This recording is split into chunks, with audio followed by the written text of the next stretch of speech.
Greetings, everyone. Welcome to our exclusive Global Leading Voices webinar campaign. We are delighted to have you join us here today. Please be informed that if you have any questions during the presentation, you may type them into the question box in your control panel. The presenter will answer your questions at the end of the presentation accordingly. Now, without further ado, we will turn the time over to our presenter, who will begin shortly. Good morning. Good morning. My name is Vanessa Vaughn Matthews, and I'm excited to have the opportunity to share this webinar with you guys today. I'll give you guys a couple of seconds to trickle in.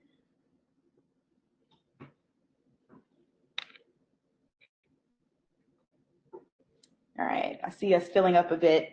So our topic for today's webinar is business continuity, and the focus is to get real, to get right, and to get results. And I'm so excited to share this because these are some of the things that I actually experienced and some challenges I had as I was building out business continuity and crisis management programs, and just really trying to figure out how do we add value to the organizations and the people that we serve. And so I hope that this is something that you guys find valuable and that you can take back to the workplaces that you all support. So I'll share a little bit about myself before I get into the meat of today's presentation. My background is in Homeland Security and Emergency Management, and I actually graduated from Savannah State University, which is the first historically Black college in the nation from the United States to receive the degree program. So back in 2006, thanks to George W. Bush, that institution was the first university to receive a combined dual degree in Homeland Security and Emergency Management. And I took that opportunity and it opened many doors, but the first door was working in local government and working my way up through the Department of Homeland Security. And so I had a chance to work in terrorism and looking and working with postdoctoral engineering students on technology and ways to leverage it to reduce the risk of terrorism at the ports of entry. And so we specifically focused on the ports of entry for the Los Angeles International Airport, as well as the Los Angeles and Long Beach port containers. My career then took me to the private sector where my corporate career really started in manufacturing and aviation. And so I walked into the job one day and a sugar refinery across the street from the facility that I worked in exploded due to sugar dust.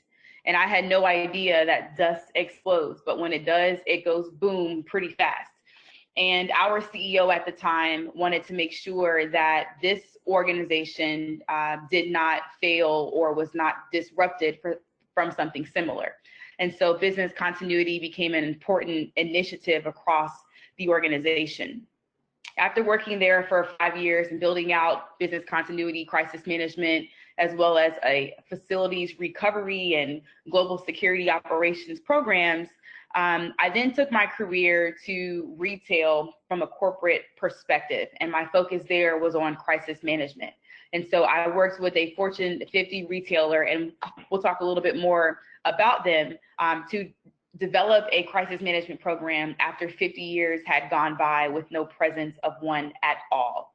And so it was a tremendous opportunity to be able to collaborate at all levels of the organization to obtain sustainable buy-in. But more importantly, this was one of the best programs that I was able to be a part of, and the leadership team owned it well.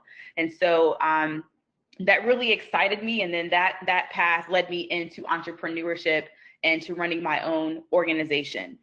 So my specialty and the things that I really love to do is I love training and I love teaching leaders about the risks that they face, but then more importantly, helping them to identify what are the strategic ways that we can handle and operate in terms of a crisis. Outside of that, I have a master's in business and did international studies from the University of South Carolina in Columbia, South Carolina. I'm also a ISO 22301 lead implementer through PECB, and I also am a certified business continuity planner, as well as I have a certification with the Adaptive Business Continuity Group. Secondarily, I also MC the Disaster Recovery Journal national conferences that happen twice a year. So that's a little bit about me and my background and kind of how I got into this space. We're going to do some live polls today. And so I wanted to make sure that you guys take a moment to take a picture of this screen, go ahead and try to log in.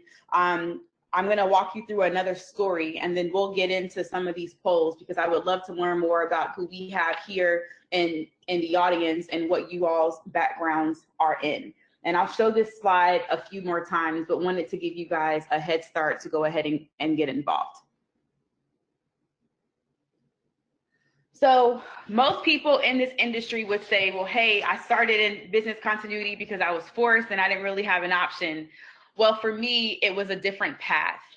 So the passion and the energy and the excitement that I bring to this space started with the perfect storm. So 10 years ago, I was sitting in my car, and this is a picture of the city of Atlanta, Georgia, in the United States. We're in the Southeast.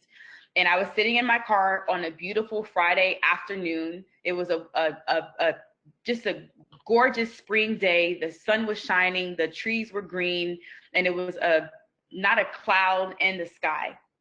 And as day turned to night, a brick building next to my car crumbled to pieces while I was sitting there.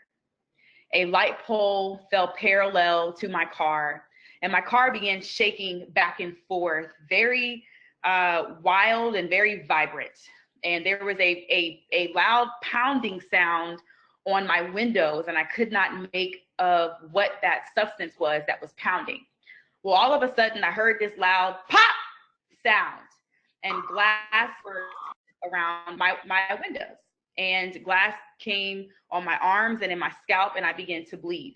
So long story short, my car went in the air while I was sitting in the car. And one thing that I noticed in that moment was I was not in control. There was not a phone call that could be made.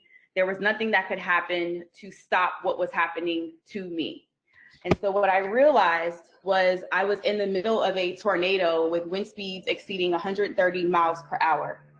One person lost their life, 50 people lost their homes, and it destroyed several buildings and several organizations across the city of Atlanta.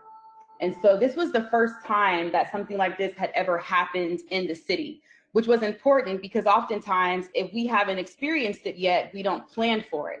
But just because we haven't seen it doesn't mean that we should not be prepared. And so this was the moment that really brought crisis to me personally, but helped me to better understand more about the world of crisis management and why what we do every day is so important. And so these are some of the images and the aftermath of what happened on that day in April of 2009. There was a huge championship basketball game, and 80,000 people actually ran outside because the roof of the dome ripped off in the middle of the game. And people just began running frantically. There were no sirens, there were no warnings, there was nothing, right?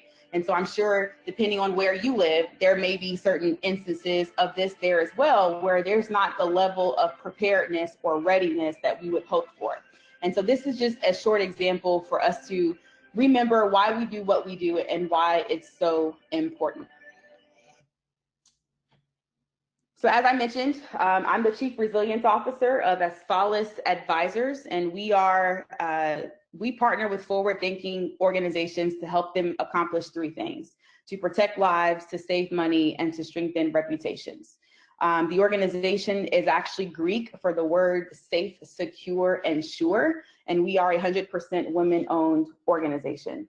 Our backgrounds range from manufacturing, transportation, retail, nonprofits, healthcare, and we enjoy having the opportunity to really, really bring the energy, the engagement, the experience, and the enthusiasm to the world of resilience.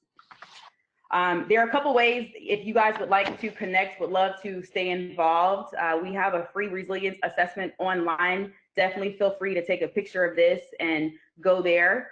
Secondly, we actually have a podcast called Business Resilience Decoded, and actually some of the things that I'll be talking about today were from a previous podcast that we did on design thinking. So wherever you have your podcast, whether it's SoundCloud, Apple Play, or Google, please feel free to download us there. And then lastly, our social media handles are on the left for all of you who are on social media.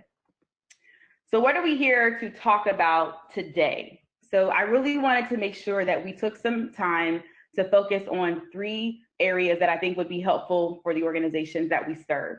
And number 1 is to express the current state of our global environment. What's happening around us and how do we provide a path to move forward?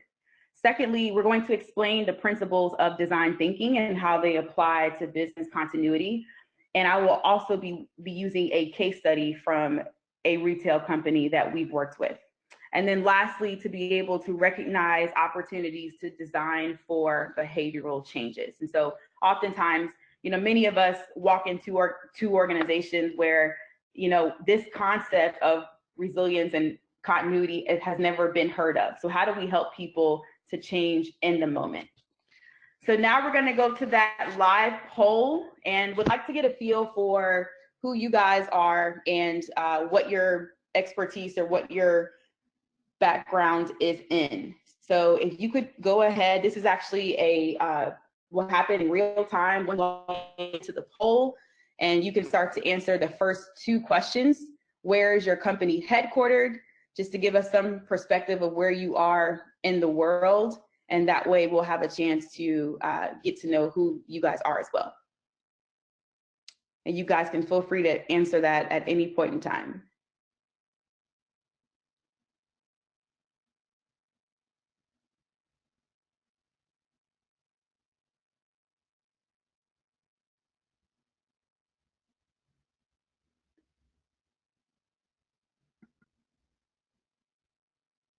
Okay. So I'm not sure if you guys are able to see that or not, but if not, then okay, perfect, good. All right, got a few respondents. I think we have about 100 people on the webinar. I got 6 respondents so far, and we can come back and check this over time. But it looks like so far, most of you guys are from either Europe or North America. It's pretty awesome, okay. And then we can go ahead and proceed to the second question as well. Got a little bit of folks from Asia.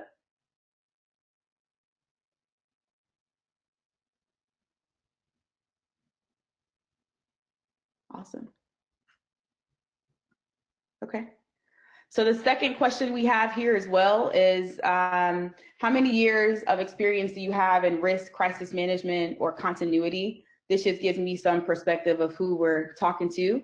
And so it looks like most people have about 2 to 5 years of experience. And then secondly, less than 2 years. So we have a pretty good new audience, which is really, really helpful.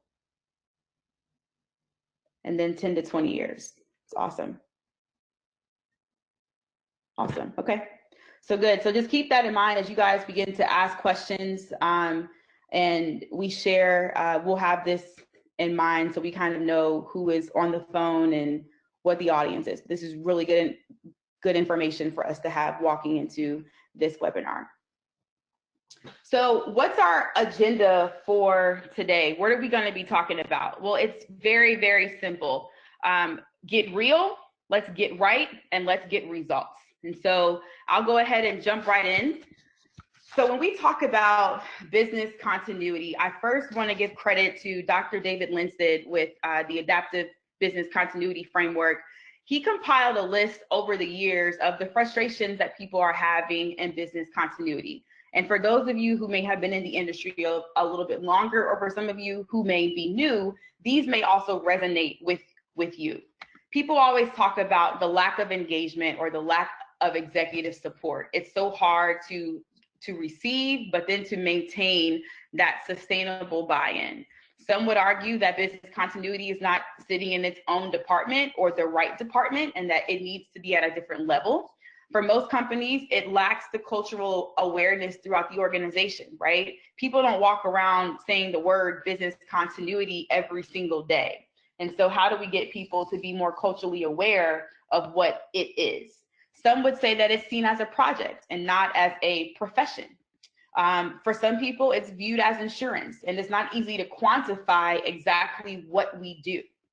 It's tough to demonstrate what the value is, right? We put people through a lot of plans, through a lot of analysis. Most times they don't care. That's not what their focus is on. And so immediately the value of the program begins to go out of the window. Industry terminology is opaque. We just have so many different terms, and each term means something different to someone else. And we have so many different glossaries that we're coming from. And so some also have challenges that, hey, business continuity is not a full-time position. I don't know what the career path looks like here. Once you become a program manager, well, then what do you do? And so the career trajectory is typically a challenge for people. Some would say that there's not enough money in the budget, right? I don't have the resources or the time to accomplish the things that we actually need to get done, which ties into the executive support and people being able to see the value. People don't use plans. I don't know about you, but I've never seen anybody walk through a crisis or a business continuity event with their plan. Most of us want it to be second nature for them, but the challenge is how do we get them to be able to do that? Some would say that auditors require us to have these big documents that we don't use. And so we're stuck with having to make sure that the audit is accurate and that they have what they need, but yet the organization does not use them. The C-suite will typically buy in, and then that participation leaves. So how do we keep them encouraged and engaged and keep it top of mind for the executive leadership team? For some companies, we rely so much on our vendors and our suppliers, and we transfer risk to those organizations. However, we don't have the processes and the protocols in place to make sure that we're managing how ready they actually are in case of disruption. And then, of course, business units and IT typically just do not speak the same language. It's apples to oranges. And so being able to be a facilitator in those conversations is extremely helpful. Planning for new and emerging threats. You know, for some of us, depending on the methodology or the framework that you use, it just takes way too long to deliver value. For some, I've seen it take eight weeks, for some 6 months, for some 2 years, right? And so do we really want to wait 6 to 24 months to deliver value to the people that we're here to serve? And then lastly, for some of you who do tests and different things like that, or the exercises, it may feel like you're trying to help people to pass a test, but it's not really realistic. And so these are some of the challenges that we've been able to see. Personally, I've experienced some of these too within my time in business continuity. And this is a big reason why I started to look outside of the box, outside of my framework, to say, well, how can we leverage other principles that other people use in order to achieve results in the world of resilience, continuity, whatever your element is in this space. So one of the things that I think is important in this conversation is also to think about, well, not just the frustrations with business continuity, but what are we looking at from a global perspective? And so in some places, hunger and malnourishment are a major problem. There's over 795 million people who do not have enough to eat.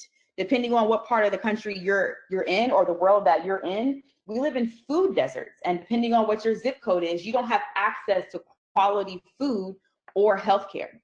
For some people, it's a challenge with jobs and unemployment. Technology has been wonderful for our businesses. It has allowed us to be innovative and get to the market quickly. However, the downside of that is, how are we preparing the next generation for the jobs that they need to be successful? And oftentimes you see youth between the ages of 15 to 24 years old who are struggling to find a job and proper living for themselves as well as their families. And the challenge there is that transitions into a lack of necessary resources that they need. It challenges them to be able to have access to food, to clothing, to transportation, as well as to poor living conditions. We also have an issue with climate change, right? There are things happening in our environment. Global temperatures are rising. It's causing more severe weather. And then we're experiencing crises that have to do with food and our resources, as well as the spread of diseases. trade. So there's a huge debate right now about trade from a global perspective, whether it's imports or whether it's exports, specifically with the United States and China. And so just thinking about what's the impact and what's the ripple effect to other countries, to other industries. For some organizations, this trade issue and imports and exports and the taxes that people are experiencing, it's great for their business. And for many other people, it's been horrible. And so trying to understand how do we manage and how do we navigate this, especially when many of us do not have the ability to control the situation. Pollution. Pollution is one of the most difficult issues to combat from a global perspective, right? We need water, we need these types of resources. However, when there's litter or pesticides or fertilizers, air, light, and noise pollution, these things bring an impact to the global economy and make it a challenge for everyone that's here. At the end of the day, everybody needs clean water, but we have over 1 billion people in the world who do not have access to clean water, which of course then goes back to the spread of disease. Education, and some would say, or maybe the lack thereof. But for those who are from birth to 3rd grade, early childhood education is extremely critical for that population. And more than 72 million children across the world are not enrolled in school. And for some, it could be because they don't have access to transportation. For some, it's because they have to work to support their families, but they're coming from a socioeconomic environment that other people may not be able to relate to. If you're in the United States, or this could be happening in other places, people are experiencing active shooters in their educational environments, which are discouraging people from going to school. But also, I don't know if we've really spent enough time as a profession to think about the impact of mental health for the youth and for those who are in school. I should not be afraid that if I go to school to learn and to get an education, that I'll be shot and killed while I'm at school. But unfortunately, that's the reality that we are now in. Politics. I don't have to spend too much time here. If you turn on the news, CNN, BBC, whatever channel that you watch, politics is spiraling out of control. And I was actually at a trade, transportation, and logistics summit yesterday, and we were talking about, how does it, more specifically in the United States where I live, how do we show up in other places around the world? What's the impact for companies who actually are an American business in an international location, and what's the impact that our government has created in those environments? Policy changes, relationships, allies. These are things that are extremely critical that we have to think about and be aware of. Violence, right? Violence, whether it's hatred for a specific group or a targeted group of people, whether it's workplace violence, whether it's cybersecurity, whether it's sexual abuse and misconduct, whether it's terrorism, whether it's fear, these are the things that are happening in the societies and in the world that we live in. And then lastly, corruption, and whether that's government corruption or private sector business corruption or non-profits, in general, corruption is detrimental to the safety and the well-being of the people and the communities that we're in. And it causes violence, physical threats, and a poor negative reputation. And so when I think about all of this, this is what people are coming to work with every day. This is what they're challenged with. This is what they're thinking about. And so one way that I've been able to use these slides and these pictures and these talking points is not only bringing up business continuity or disaster recovery or whatever your focus is, but how do you step back and bring a bigger picture view to the people you're trying to influence, to help them understand this is why you need a plan. This is why this is important. Because if we still want to be here in the next 10 to 20 years, what are we doing about all of the different things that are happening internally and externally, and things that we may or may not be able to control? So think about this and how you can leverage these types of conversations where you're serving. And I want to go a little bit deeper on the impacts of the U.S. and China trade. So I definitely want to give credit. This came from an article of Trade Dispute worries U.S. companies in China. And it's based on a study of over 200 companies who actually are US-based companies operating in China. And so as you can see on the left, there are many of the tensions or the challenges or the ripple effects that have started as a result of this tension, right? But the one thing that I think is pretty interesting is the one on the very bottom. Not a company in China that is headquartered in the US from this study has experienced increased sales or opportunities. Let's just think about that. Now, everything above it is everything that's wrong with the picture, from losing sales due to the tariffs, to shifting the suppliers, to concerns about doing business with American companies, losing and having increased scrutiny from Chinese and American regulators. But I think what needs to be drawn out here is that it seems that no one has had something positive who took this survey happen to them. Now, again, some companies do benefit from this trade tension, but many, many people don't. And so I think this is another great example for you to take back to your organization and say, hey, what's the ripple effect of this US-China trade tension? What's the impact of a steel tariff? What does it do to the automotive industry? How does it impact Germany? How does it impact the EU? And just think about, how do we tie in these conversations to the bigger picture? So we're going to go back to the poll really quickly, because I want to really get a better perspective of what are you currently experiencing as a challenge in your organization, whether that be business continuity, whether that be crisis management, or whether it be the organizations that you serve. And so many of you have already started. We've got 12 respondents so far. And let's see here. So yeah, a lack of interest from management, lack of engagement, no buy-in, unclear understanding of which department business continuity is in, time and money, enforcing the policy, knowledge, absolutely, vehicle accidents, providing resources, the appetite, the capacity. Let's see what else. So yeah, this is pretty consistent with what we're seeing in other places.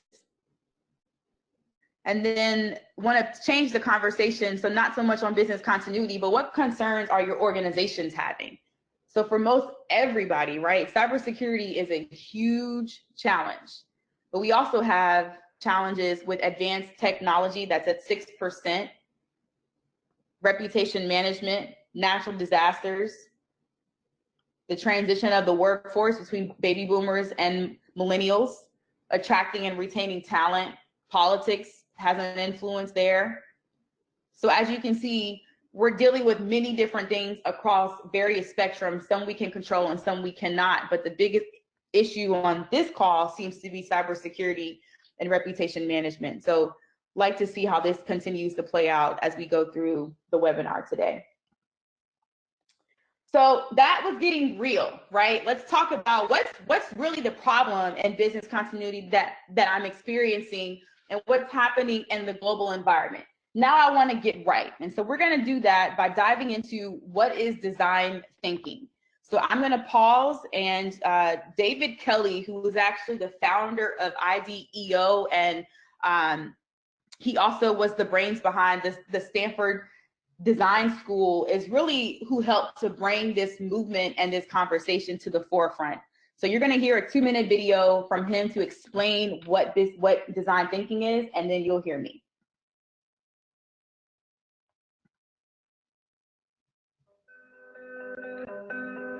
Design thinking is an approach to creative problem solving. It's a human-centered path to innovation. Hello, I'm David Kelly. I'm here to explore design thinking with IDEO. You know, so many people don't think of themselves as creative, but I think that's wrong. Everybody's creative. And that's one of the reasons we teach design thinking, because we think that knowing this kind of approach can unlock your creativity and make you feel capable of coming up with routinely wonderful ideas. Design thinking starts with people. It's about putting human needs at the center of all we do. It's about simple mindset shifts and new ways of looking at problems through empathy and collaboration.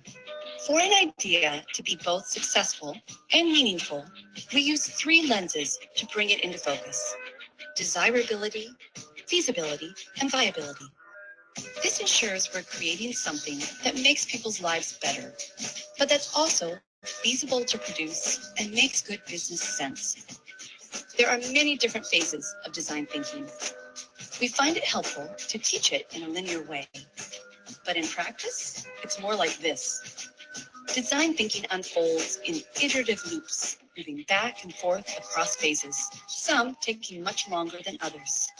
To learn it, you need to try it out for yourself. The skills and mindsets of design thinking can help you tackle your biggest challenges and build your creative confidence. Once you put it into practice and make it your own, who knows what important problems you might solve.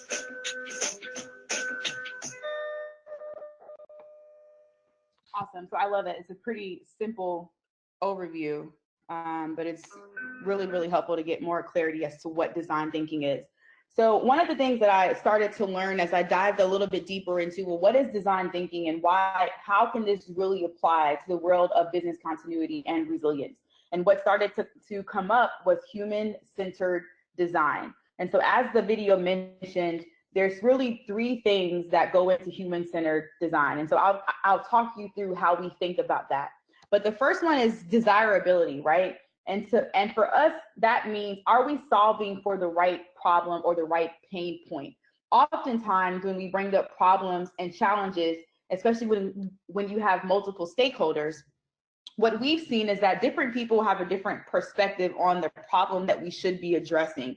And so this has been able, once we start here with understanding, what task am I helping you to achieve or to complete? What does the successful completion look like? Or what's the desired outcome that you really want to experience? And then trying to look at what are we doing and why is it important? And how do we then see that from your eyes and from your perspective? And being able to start here and get clarity on the problem has been helpful. And that has also helped to make sure that from a communication standpoint, that we're talking about the right things. Second one that's been helpful for us is understanding the feasibility of what we're going to do. Are we building on our operational core strengths for the organization? How do we use what we're building to make sure that it will provide something healthier and something stronger for the organization? Does it require some new capabilities? Is the investment going to be, riskier because the amount of resources required may be more than what the organization was expecting? Or will the market's perception or will your internal customers' perception change? And so one of the things that actually came about for us is we did a active shooter tabletop drill, and we brought in the SWAT team because sometimes, law enforcement or external people can share and communicate a message better than we can internally.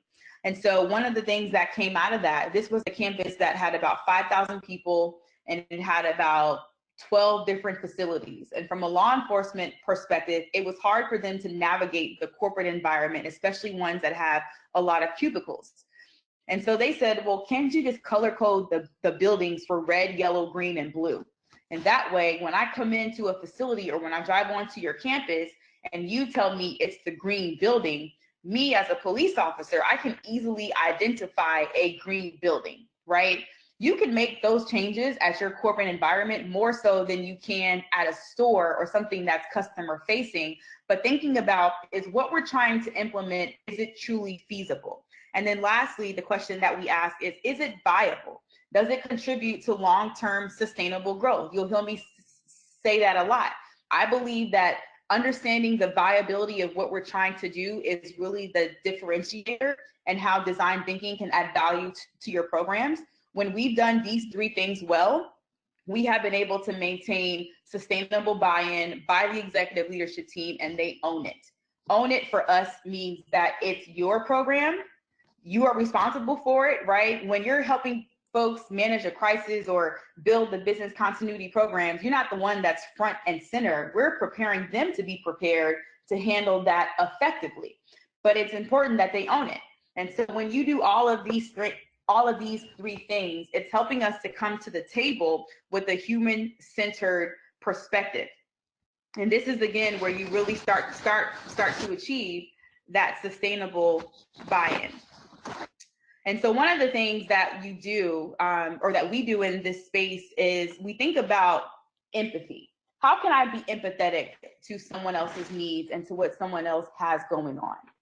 So one of the things that we took a step back on and said, okay, well, who are we trying to serve? And if I had to pull out a paper or a sheet of paper from that person's diary, what would it say? How would it read? So for some of you, your customer is the CEO. For some of you, your customer may be the cybersecurity team. For some of you, your customer may be the business. For some of you, your customer may be multiple clients across multiple sectors, right? How do you really get a feel for and an understanding of what those people are going through? So I'll start with a couple of the questions that we have here, but the one thing that I thought was important is what are our internal biases that we may not be aware of, and how do we impose those biases on other people? You ever look at somebody and come up with some type of assumption and then you're probably wrong in what you thought about, right? But sometimes our past experiences, the things that we've done before, people who we've met, past interactions, or the way that we were raised give us biases that we walk around with, and that can impact how we're able to be empathetic towards other people. Secondly, how do you balance being self-serving and selfless? For some people, they give, and when their tank is running empty, no one's filling up their tank. That may be some of you on this call. So how do you balance that capability? Think about, well, when's the last time someone challenged you to be a better person, right? When's the last time you had to step outside of your comfort zone to say, you know what, hey, I didn't handle that well, or I could have done that differently? How do you really receive feedback? I've been going through my strength finders, my DISC assessment, my spiritual gifts tests, and writing down what are my strengths and what are my weaknesses. And how do I maximize on the strengths that I'm really, really good at? But what are those weaknesses that Vanessa has that she needs to get under control so that it doesn't prevent her from being who she wants to be? And so thinking about how do you self-reflect, again, to strengthen your empathy to get the results that you want in the programs that you all are building. What role does silence play in a conversation? I've been reading a book about executive presence, and it talked about, sometimes you don't have to be the loudest person or have the largest bark in the room. Silence does wonders. And so how do you leverage your executive presence and use your silence to speak louder in conversations? How do we do that? And then lastly, when negative emotions arise, how do you deal with them? How do you identify, hey, something in me right now is bubbling up and it's not positive. How do I manage this? And so I encourage you to not only look at these questions, take a picture. This webinar will be available afterwards, but go through and write out some of the responses to these questions. The second thing that I did to be more empathetic, and I mentioned it, was I wrote a letter from my customer's diary. And I'll share a little bit what that letter entailed, but I had to put myself in their shoes. How I did that was, one, I just asked people, hey, you're a business owner. What are you experiencing? What are your challenges? What are the frustrations? What's the impact, right? Because how do we then take that and understand, oh, well, this is how resilience or crisis management or continuity can help that particular person. So this is how the letter reads. It says, I started my company because of the passion I have for what I do, and largely because the corporate environment and culture were not a long-term strategy for me. The first couple of years, my energy and eagerness seemed to collide with many opportunities. However, over time, my business feels stagnant. We're experiencing challenges with obtaining new customers and keeping existing clients. The inability to gain new customers and loss of clients are impacting our revenues, and it's increasing the stress within the company. It feels as though we are days away from going out of business. I have no idea what our company culture is, and better yet, how to describe it. I'm concerned that the constant objections and rejections are leading to our workforce losing interest in our organization and employee morale challenges. So that's just a small snippet of what I was able to come up with. But someone challenged me and said, write a letter from the person who you're trying to serve, write a letter from their diary. And so I encourage you to do that as well. If there's someone that you've been able to not meet, or that it's just been a challenge for you to get in and get that, conversation and get the buy-in that you're looking for, write a letter from their diary. Sit in their shoes for a moment. Some people may be experiencing divorce. Some people may be experiencing healthcare issues. Some people may be experiencing financial burdens. Some people may be insecure and not know how to lead. Some people may not know how to ask questions, right? I've also been taught most recently, how do you make room for introverts?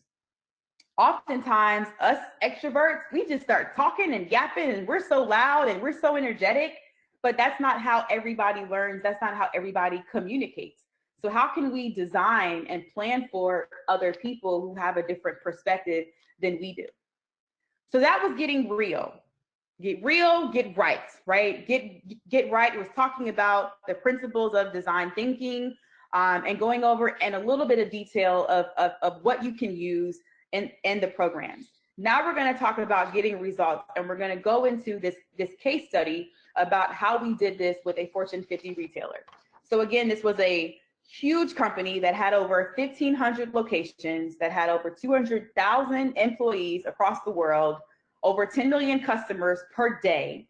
And over time, what happened was this company kept bringing in large consulting firms to do different engagements from $50,000 to $1 million just to do training. Come in and do a tabletop exercise. And as we looked at, there were 4 exercises done in 2 years. And as we looked at the output and the after action reports from those exercises, what we started to see was a trend. Well, you keep learning the same thing over and over again. Well, who wants to do that? Why are we paying for that? That's not adding value, right? And so once we identified that's the challenge and started to ask questions, what we learned was we're here solving for trust. This organization had a challenge between the executive C-suite and the senior vice president level leaders. And the issue was trust. If I am in the middle of a crisis and we're on CNN, I don't need the CEO or, the head of risk management coming to my desk and looking over my shoulder. It makes me uncomfortable, right? And so there were just different things like that started to come up in conversation where it said, okay, these folks don't trust you.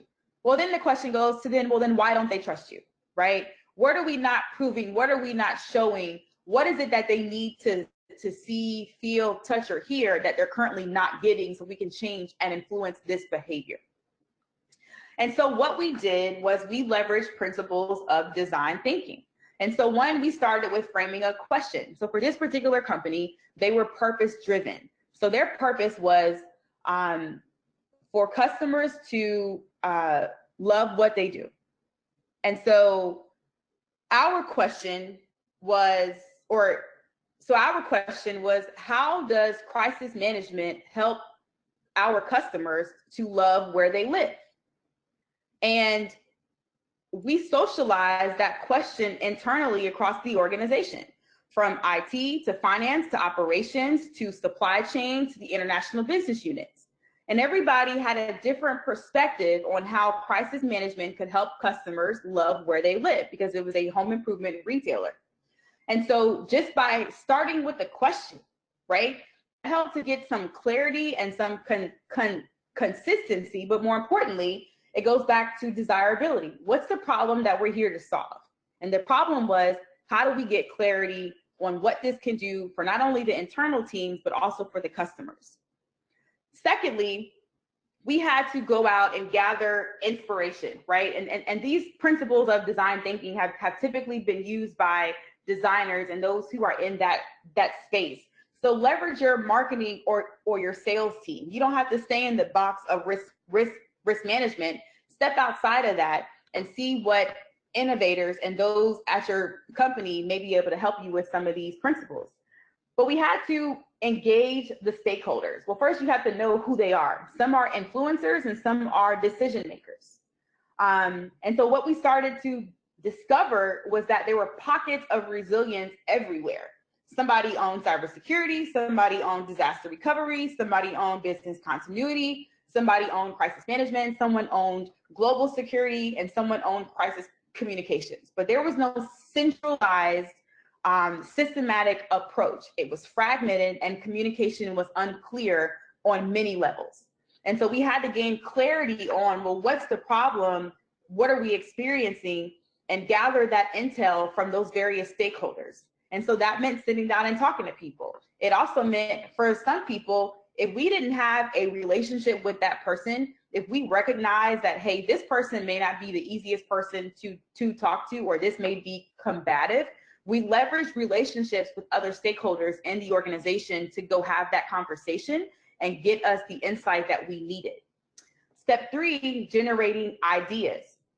This is what we call structured brainstorming. And so what we did is we designed with them and not for them. So Vanessa, what does that mean? Design with and not for is everything that you need to know about design thinking.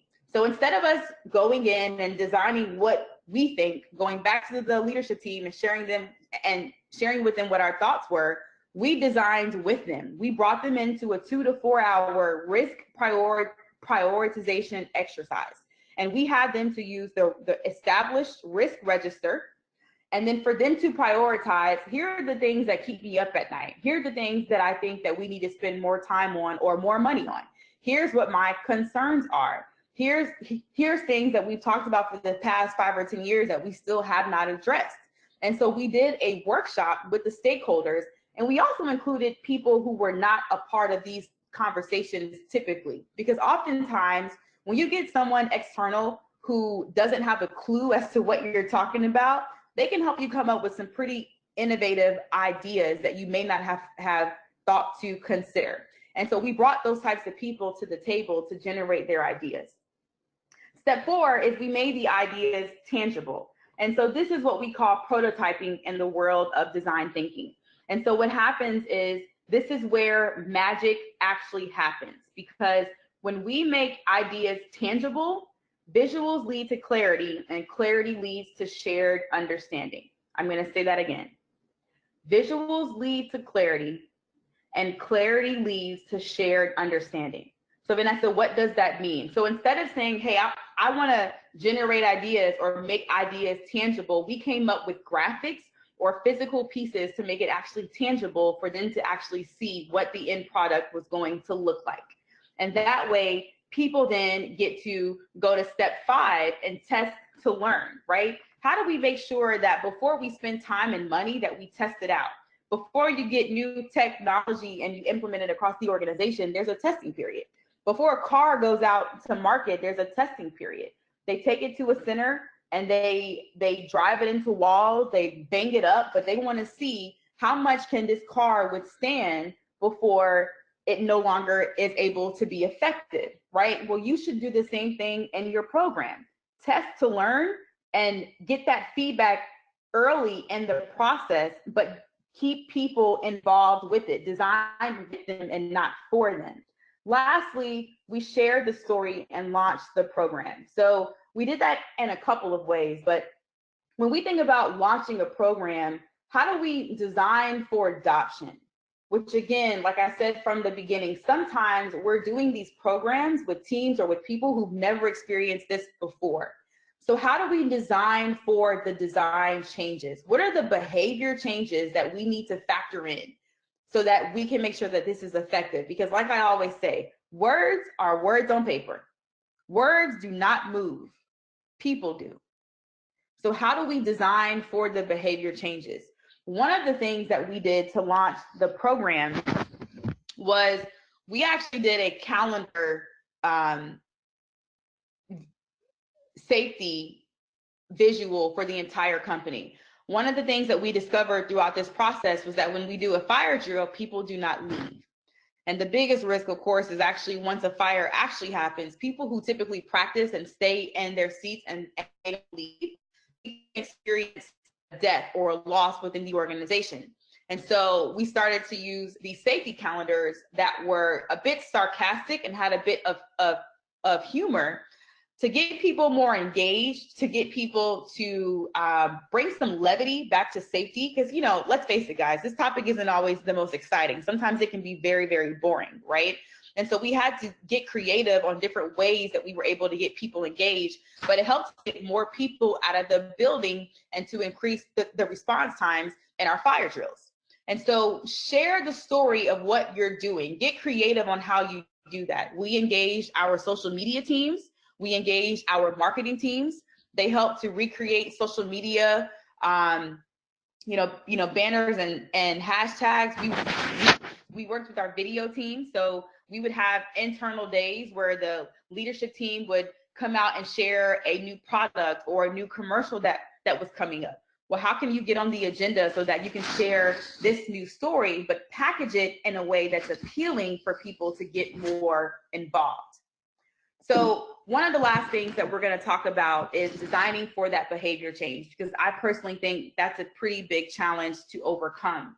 And so, like I mentioned, we worked with many types of people, some who were on board, some who were not, some who were not pleasant in, you know, meetings, and some who were. And so what we had to do was ask these sorts of questions before we went into these conversations. Whose behavior are we evaluating today?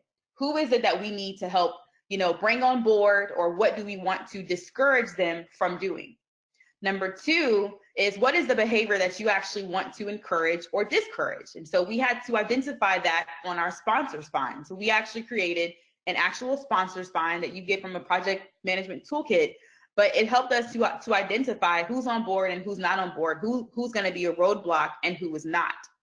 Number three is, we then asked, well, how might we make it easy for them to adopt it, right? So how do you make things as easily as possible for people to do it, right? So if I want to order something on Amazon, Amazon makes it easy. Now I just do the one click and it's done. My credit card's already in there. Everything is set up. You hit one click and it's coming to your house within 24 to 48 hours, right? So think about that for your program. How do you make it easy as possible for people to do exactly what you want? If you have a whole bunch of jargon, if you got a whole bunch of paragraphs, people are not going to read. We know in today's age, people don't read. They barely will watch a video for longer than 2 minutes. So how do you think about designing things to make it as easy as possible for them to do exactly what it is that you want them to do? Number four, how might you make it attractive for adoption, right? So make it look good, make it sound good, right? You know, we talked about, you know, why do people who have dogs, why do they walk their dogs and let their dogs poop in a dog park? Well, how do you stop that behavior? You know, do we have the trash bags in the appropriate places? Are they decorated? Are they visible? You know, can you do some type of awards program? Or, you know, do you have a cute dog sitting behind, you know, sitting beside that dog stand to encourage people to say, hey, if you don't want your dog to eat poop, then how about you help us to pick up dog poop? Whatever that is for you, right? But we had to get creative in terms of thinking about, how do we make it look attractive for adoption? How do we make people want it? It's just like that brand new car. It smells good, the leather's clean, it's crisp, it's the best thing since sliced bread. How do you design for those types of things for your programs? And lastly, how does timing impact their behavior? So sometimes when I go to a mall, I'll automatically get an update from an app about a sale that this certain store is having. So it seems like, you know, they may have some type of geofencing set up, and if my if my location is turned on, then I get the indicator or the notice that such and such is having a sale. Well, the same thing goes. How do you impact, or how do you leverage timing to get the results that you're looking for? Maybe the first quarter is not the best quarter. Maybe the fourth quarter, when everyone is ready for Thanksgiving and Super Bowl, is not the best time frame. So thinking about designing for your timing can also be very helpful for you as well. So I'm going to skip over this last live poll because I would like to make sure we take some time for questions. Again, our focus today was to talk about the current state of our environment, the principles of design thinking, and then adopting for change. And of course, you guys can read this here. Feel free to take a picture And I will turn it back over to Arden, and you can take it from here. Thank you, Vanessa, once again for delivering this very informative webinar. I would like to inform the attendees that PCB provides training and certification services for ISO 22301 Introduction, Foundation, Lead Implementer, and Lead Auditor. A PCB certificate in these courses will show your dedication in implementing and managing different organizational frameworks, and most importantly, you will be recognized worldwide. Also, I would like to notify you that the PCB store is the PCB new business line that has officially launched on October 3, 2019. Some of the products that you will find and are available on the PCB store are ISO standards, which will be sold at a very convenient price. You can also purchase ISO 22301, the version of 2012, for only $113 US. If you have any further questions regarding the PCB store, please contact us at store@pcb.com. Now, because of the time limitation, we will have to conclude the presentation. If you have any questions, please send them via email so we can answer them accordingly. I want to thank our presenter, Vanessa, once again for this outstanding session, and also the attendees who were with us today. For more information about our webinars, please visit our website, www.becb.com. Thank you all, and have a great day.